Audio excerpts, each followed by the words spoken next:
Minasan, konnichiwa. Perkenalkan, saya Adinda Nurjaharani dengan NIM 2403703. Dan saya Elsa Lia Rahayu dengan NIM 2403875. Di sini kita akan mempresentasikan tentang strategi pembelajaran, yaitu keterampilan menulis. Jadi jangan lupa saksikan.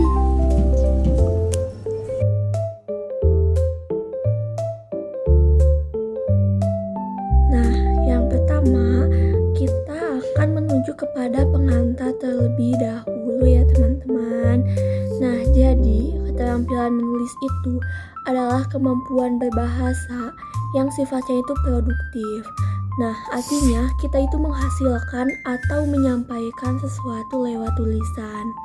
Lalu saat menulis, kita itu menyampaikan informasi, pikiran, atau perasaan kepada orang lain.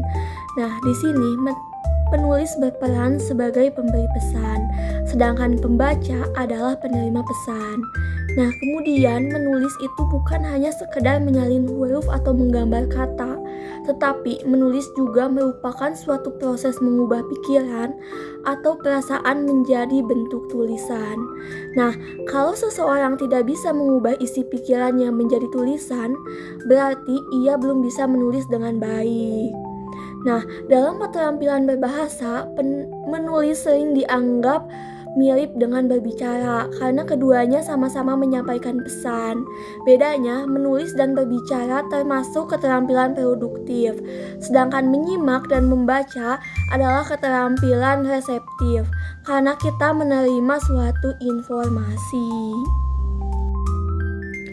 Nah, setelah kita memahami bahwa menulis merupakan suatu keterampilan berbahasa yang bersifat produktif, karena kita menghasilkan dan menyampaikan pikiran atau perasaan melalui tulisan, kita juga perlu tahu bahwa menulis itu sering dianggap mirip dengan bicara.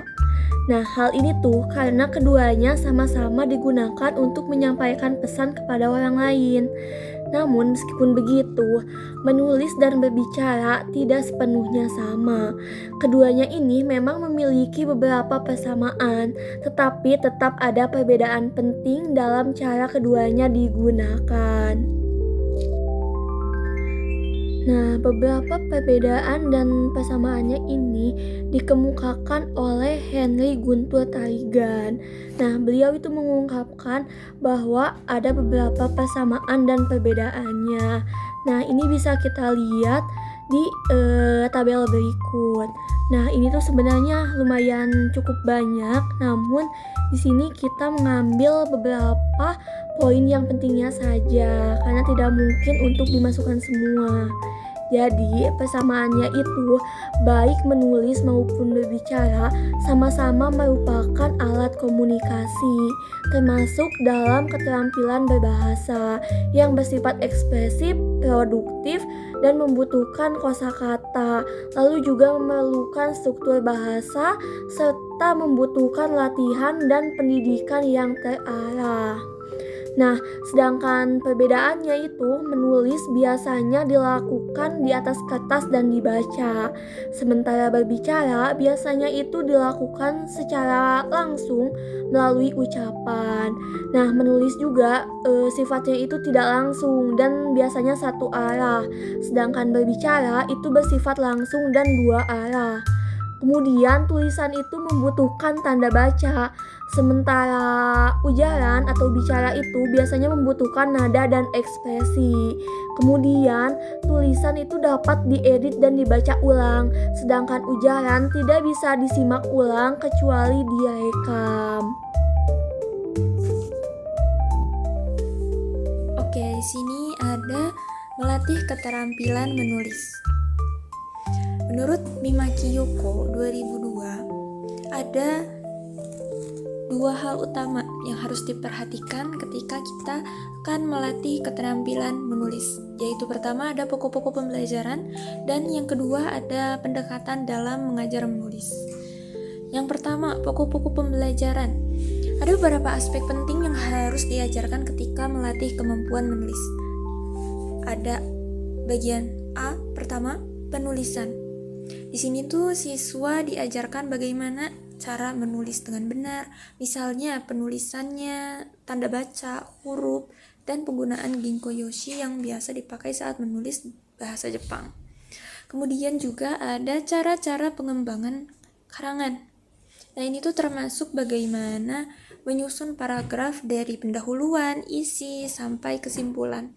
Siswa juga diajarkan tanda-tanda bahasa yang menunjukkan pengembangan ide begitu. Kemudian ada juga cara pengutipan. Tujuannya tuh apa? Tujuannya supaya siswa bisa membedakan nih, mana yang merupakan pendapat sendiri dan mana yang merupakan kutipan. Termasuk cara mengutip langsung, mengutip panjang, serta cara menulis daftar pustaka.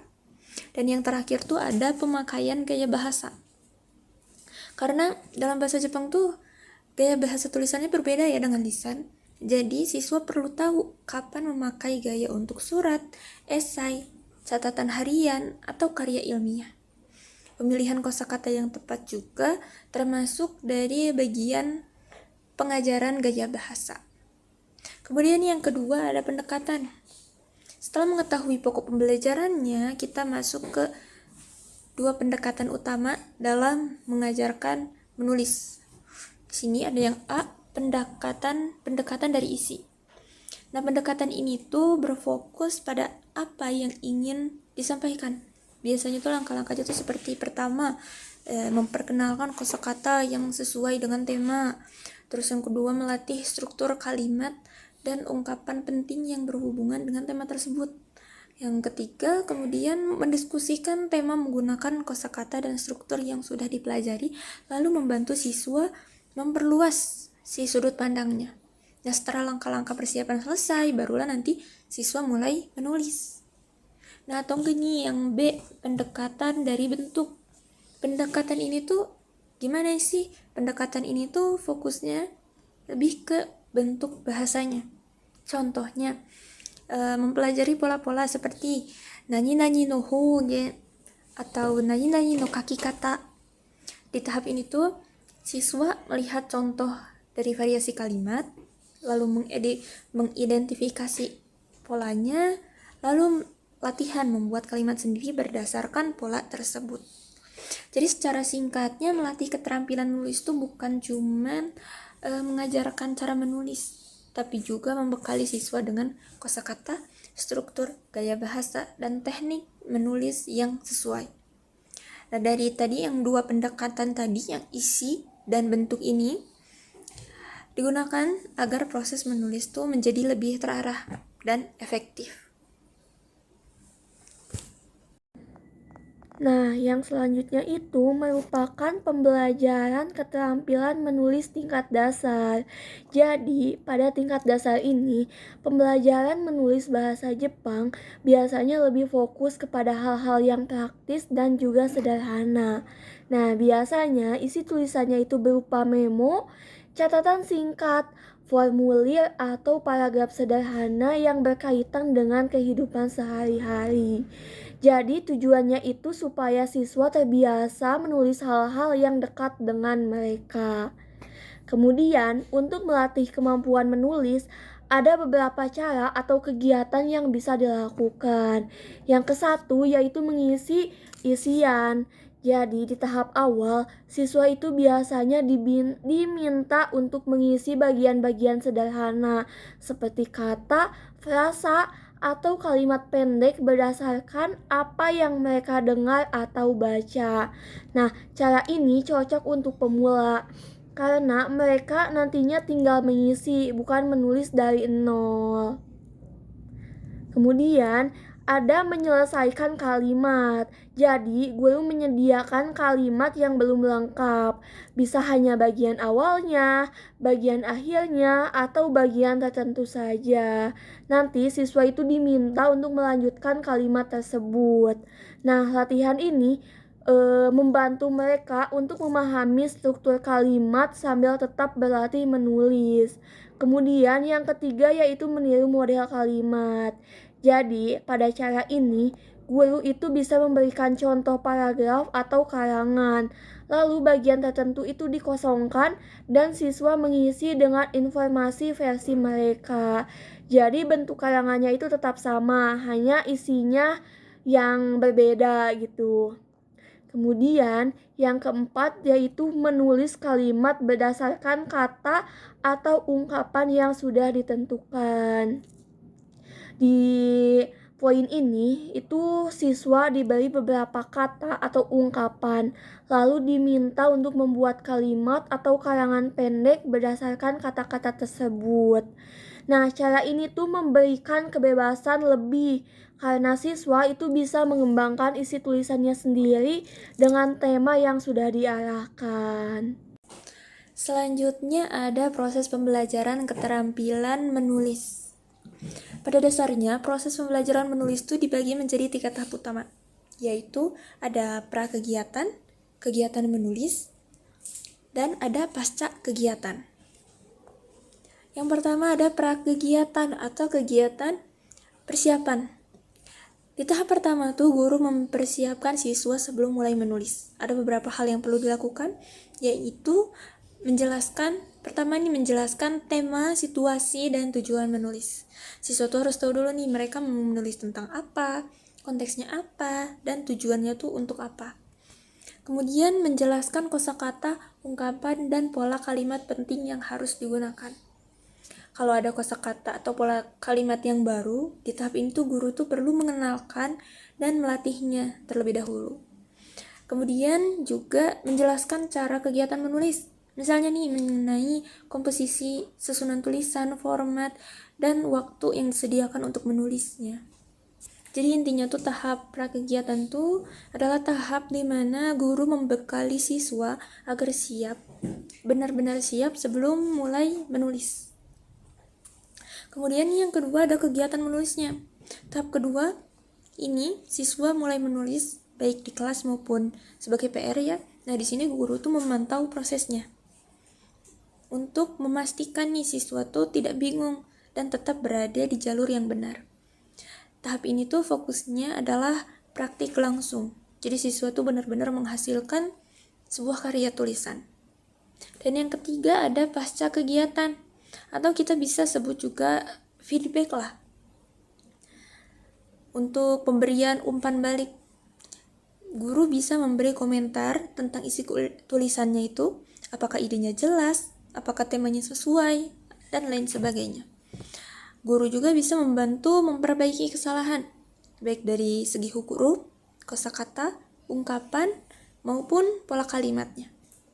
Kemudian di sini tuh siswa juga dilatih lagi nih pada bagian yang masih banyak salah gitu.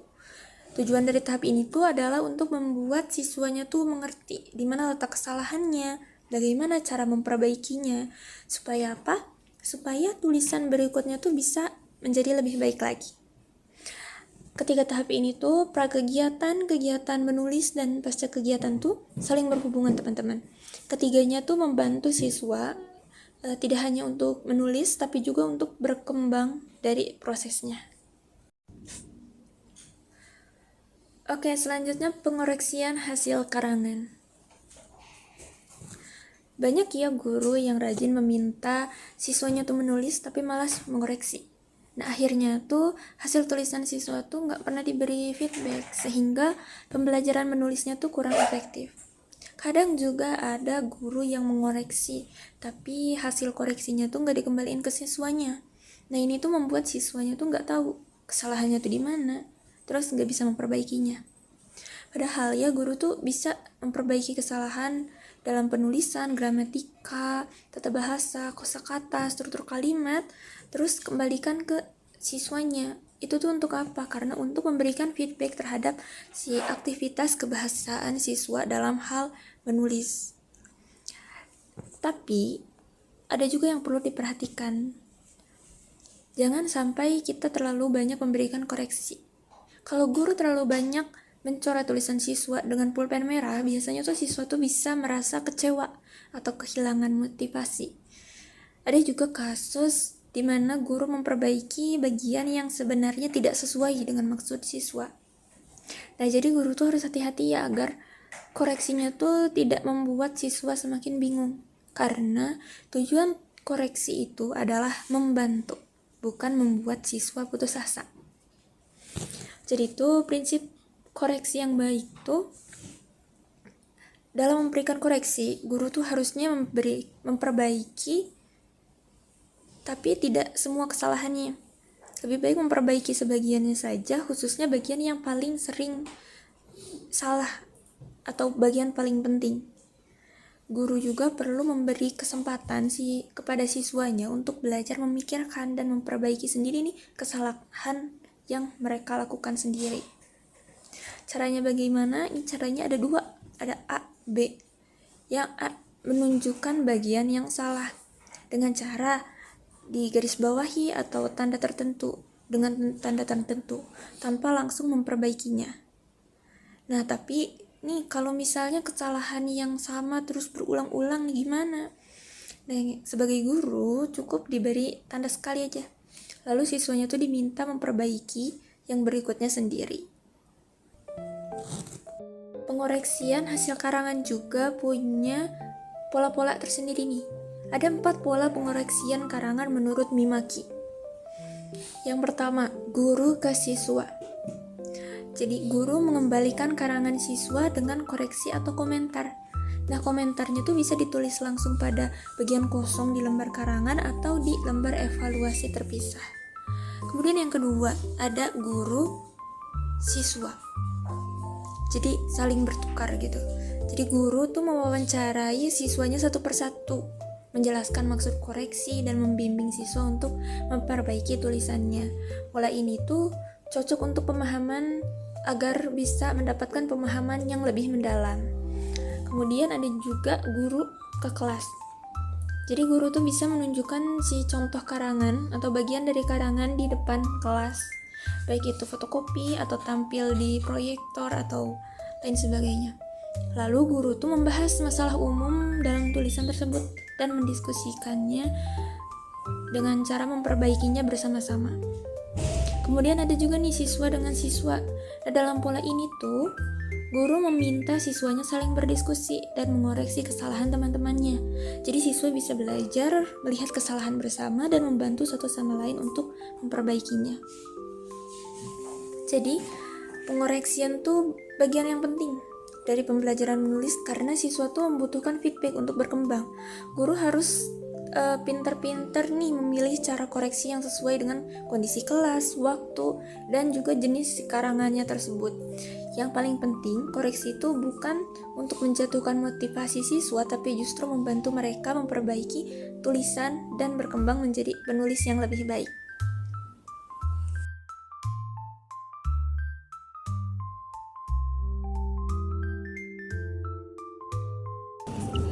Nah, jadi keterampilan menulis itu merupakan bagian penting dari keterampilan berbahasa yang sifatnya itu produktif.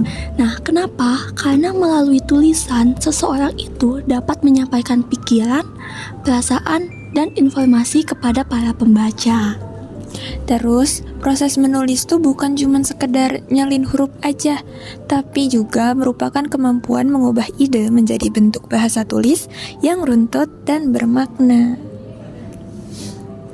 Oke, mungkin cukup sekian dari kami ya. Mohon maaf bila ada kesalahan baik dalam perkataan maupun dalam perbuatan. Saya Elsa Lia Rahayu dan rekan saya Adinda Nursyah Harani. Kami berdua pamit undur diri. Bye-bye.